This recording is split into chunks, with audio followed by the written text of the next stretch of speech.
Boulder's top stories this week. City Council reconsiders off-trail access for horses. Boulder welcomes entrepreneurs. And the community gears up for its famous 10K. Hi, I'm Natalie Wood. Equestrians got a second chance in front of City Council on May 17th when Council reconsidered its position on horses going off-trail in the West Trail study area. Previously, Council prohibited all off-trail use by horses because of concerns about the ecological impacts, but after hearing significant feedback, they decided to re-examine the options. Council accepted staff's recommendation for off-trail travel for horses east of the Mesa Trail and added an area between Homestead Trail and Old Mesa Trail as suggested by the chair of the Open Space Board of Trustees. For more information about decisions related to the West Trail study area, please visit the West TSA website. The City of Boulder has long envisioned the concept of a Civic Pad, or urban renewal opportunity, near the St. Julian Hotel in the area of 9th and Canyon, and this week, Council learned more about the type of development needed. The Civic Use Task Force 4 spent 18 months examining ideas before presenting its findings to Council on May 17th. The group determined that it is unrealistic to think a single user could support the development.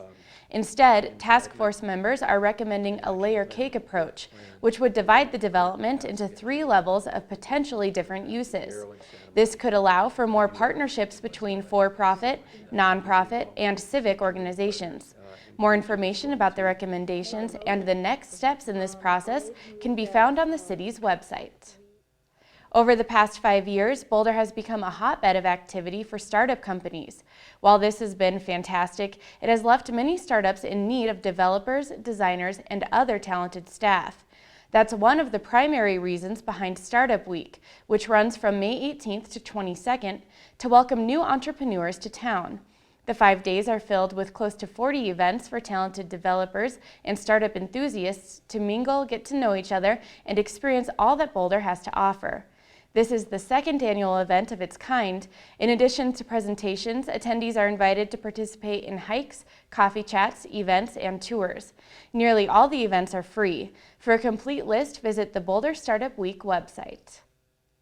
City Council is moving closer to making decisions about Boulder's energy future, specifically how and where city residents and businesses get their power.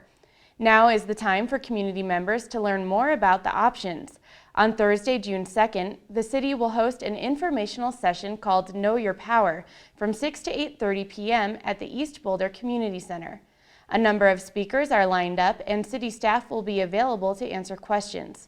Community members are encouraged to attend in order to be informed when asked to vote this November. Boulder runners are conserving energy of their own in these last days leading up to the Boulder.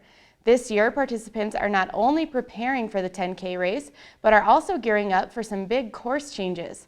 In fact, the changes are the most significant since the finish line was moved to Folsom Field in 1981. This Memorial Day, the race will start about a mile south of its traditional start on 30th Street.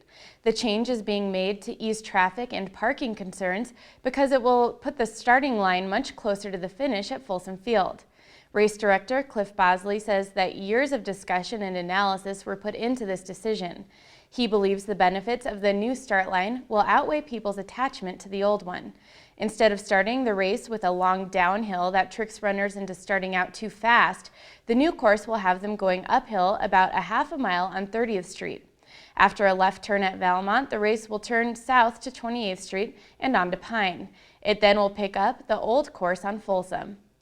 Boulder's other favorite Memorial Day event, the Boulder Creek Fest, is taking place from May 28th through the 30th. The 24th annual event includes 3 days of festivities featuring a variety of events, activities, food, and entertainment unique to the Boulder community. The festival also showcases local art, music, dance, and Boulder Creek Festival's signature event, the Great Rubber Duck Race. The festival is free to the public and features something for everyone. For more on the event, visit bceproductions.com. That's all the time we have for this week. You can connect with Inside Boulder News on Facebook by submitting news tips and questions. Just search for City of Boulder Channel 8. I'm Natalie Wood. Stick around for more Inside Boulder next.